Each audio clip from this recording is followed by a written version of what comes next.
আমি রোগা, দেখতে খারাপ, অতটাও গায়ের রং নয়, আরও ইত্যাদি নানান কথা শুনছি এখনো, শুনেছি বলবো না, শুনছি এখনো।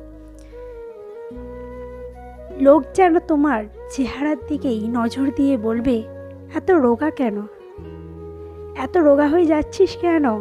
কেউ বলবে, এত কালো হয়ে যাচ্ছিস কেন, ইত্যাদি নানান মন্তব্য। মানুষকে ঠিক থাকে সবসময় সারা জীবন? কেউ হয়তো রোগা থেকে মোটা হচ্ছে, কেউ মোটা থেকে রোগা হচ্ছে, কেউ কখনো রোগা হচ্ছে, কেউ কখনো মোটা হচ্ছে।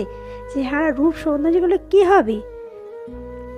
সে নানান কাজে ব্যস্ত থাকতে পারে, তাকে বারবার এক কথা বলে উৎখাটনও করা মানে তার মনকে কিন্তু অশান্তি দেওয়া, তার একটা কষ্ট লাগা, তার চেহারা নিয়ে বললে, তার খারাপ লাগা নিয়ে বললে।